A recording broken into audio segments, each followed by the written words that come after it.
નમસ્કાર વાલા પેન્શનર મિત્રો, નિવૃત્ત કર્મચારી મિત્રો, ભાઈઓ તથા બહેનો, સ્વાગત છે આપ સૌનું આપણી આ યુટ્યુબ ચેનલ ભાવેશ મકવાણા ન્યૂઝમાં। તો મિત્રો, આજની તારીખ 15/1/2026। તો આજના આ બીજા વિડીયોની અંદર આપણે વાત કરવાના છીએ પેન્શનર મિત્રો ખાસ ચેતી જજો, નહીતર આ એક ભૂલ તમારું પેન્શન ખાતું કાયમ માટે ખાલી કરી શકે છે। તો ખાસ કરીને દરેક પેન્શનરોએ એક ધ્યાનમાં રાખવા જેવી બાબત છે, જેથી કરીને તમારું પેન્શન એકાઉન્ટ એટલે કે બેંક ખાતું જેમાં તમારું નિયમિત પેન્શન જમા થતું હોય તે ખાલી ના થાય અને તમારે પૂરતી સલામતી રહે મિત્રો।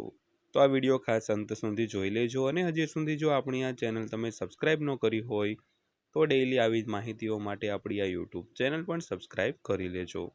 તો શરૂ કરીએ આજનો આ વિડીયો।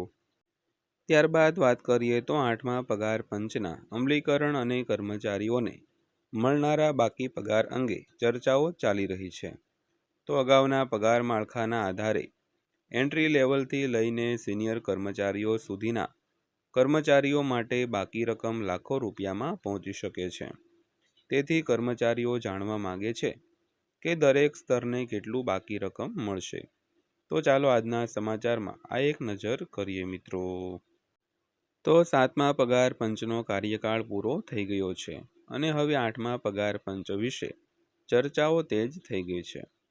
તો કેન્દ્ર સરકારના કર્મચારીઓમાં સૌથી મોટો પ્રશ્ન એ છે કે નવા પગાર પંચના અમલીકરણ પછી તેમને કેટલું એરિયર મળશે। ત્યારબાદ જોઈએ તો સરકારે હજુ સુધી 8મા પગાર પંચના અમલ માટે કોઈ ચોક્કસ તારીખ જાહેર કરી નથી કે તેનો અમલ ક્યારે થશે તે સ્પષ્ટ કર્યું નથી। જો કે અગાઉના પગાર પંચોથી એક વાત વારંવાર સાબિત થાય છે કે ભલામણોના અમલીકરણમાં વિલંબ થઈ શકે છે, પરંતુ પગારને પાછલી અસરથી અસરકારક ગણવામાં આવે છે। તો આ જ કારણ છે કે કર્મચારીઓને નોંધપાત્ર બાકી રકમ મળે છે મિત્રો। તો સૌથી પહેલાં વાત કરીએ તો 1 જાન્યુઆરી 2026 વિશે આટલી ચર્ચાઓ કેમ? તો 7મા પગાર પંચનો 10 વર્ષનો કાર્યકાળ 31 ડિસેમ્બર 2025ના રોજ સમાપ્ત થયો હતો। તો પરંપરા મુજબ નવા પગાર પંચને બીજા દિવસથી એટલે કે 1 જાન્યુઆરી 2026થી અમલમાં મૂકવામાં આવે છે। તો આવું પણ પહેલાં બન્યું છે। 6ઠ્ઠા પગાર પંચને 1 જાન્યુઆરી 2006થી અને 7મા પગાર પંચને 1 જાન્યુઆરી 2016થી લાગુ કરવામાં આવ્યું હતું મિત્રો। તો સરકારે હજુ સુધી સત્તાવાર રીતે જણાવ્યું નથી કે 8મું પગાર પંચ 1 જાન્યુઆરી 2026થી લાગુ કરવામાં આવશે। જો કે કર્મચારી સંગઠનો અને નિષ્ણાંતો માને છે કે આ વખતે પણ આ જ અભિગમ અપનાવવામાં આવી શકે છે। આનો અર્થ એ છે કે અમલીકરણમાં વિલંબ થશે, પરંતુ લાભો પાછલી અસરથી ઉપલબ્ધ થશે મિત્રો। તો જો 8મા પગાર પંચની ભલામણો લાગુ થવામાં 18થી 24 મહિના લાગે તો બાકી રકમ પણ એટલા જ મહિનાઓ સુધી પહોંચી શકે છે। તો આ જ કારણ છે કે બાકી રકમ અંગે ચર્ચાઓ ચાલી રહી છે। જો કે બાકી રકમનો ચોક્કસ અંદાજ કાઢતા પહેલા પાછલા વર્ષોથી થયેલા વાસ્તવિક પગાર ફેરફારોને સમજવું મહત્વપૂર્ણ બને છે મિત્રો। ત્યારબાદ વાત કરીએ તો ખરેખર કેટલો પગાર વધ્યો છે? તો 6ઠ્ઠા પગાર પંચના છેલ્લા રાઉન્ડ અને 7મા પગાર પંચની શરૂઆત વચ્ચે માસિક પગારમાં સ્પષ્ટ તફાવત હતો। તો શહેર એક્સમાં આશરે ₹4,800, શહેર વાયમાં આશરે ₹3,950 અને શહેર ઝેડમાં આશરે ₹2,850નો વધારો થયો હતો। તો ટકાવારીની દ્રષ્ટિએ લેવલ 1ના કર્મચારીઓના પગારમાં આશરે 16%થી 25%નો વધારો થયો છે। તો આંકડા હવે 8મા પગાર પંચના અંદાજોનો આધાર બનાવે છે મિત્રો। તો 2026 સુધીમાં લેવલ 1 કર્મચારીનો પગાર કેટલો હશે તેની વાત કરીએ તો 7મા પગાર પંચ હેઠળ લેવલ 1 માટે મૂળ પગાર ₹18,000 રહે છે, પરંતુ ડીએ સતત વધી રહ્યું છે। તો હાલમાં ડીએ લગભગ 58% છે, જે કુલ પગાર લગભગ ₹34,440 સુધી લાવે છે।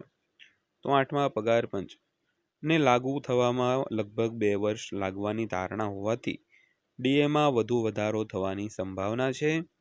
તો જો ડીએ 68% સુધી પહોંચે છે તો કુલ માસિક પગાર લગભગ ₹36,240 થઈ શકે છે મિત્રો।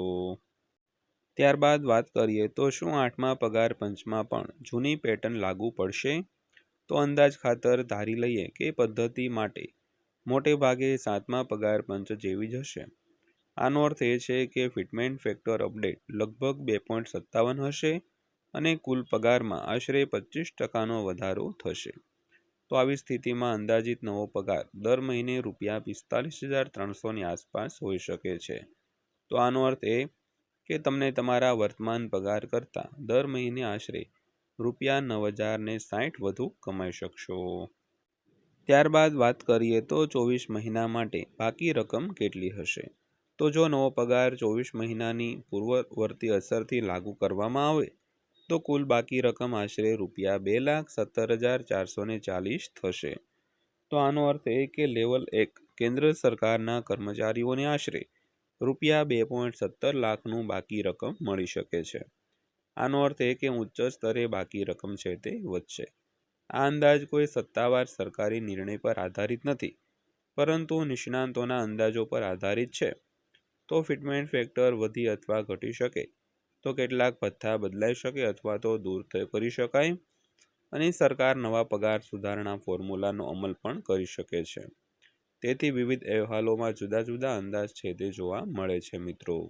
તો મિત્રો આ હતી આજની માહિતી પસંદ આવી હોય, વિડીયો સારો લાગ્યો હોય તો વિડીયોને લાઈક કરજો અને આવી જ માહિતીઓ માટે આપણી આ ચેનલ સબસ્ક્રાઈબ કરી લેજો મિત્રો।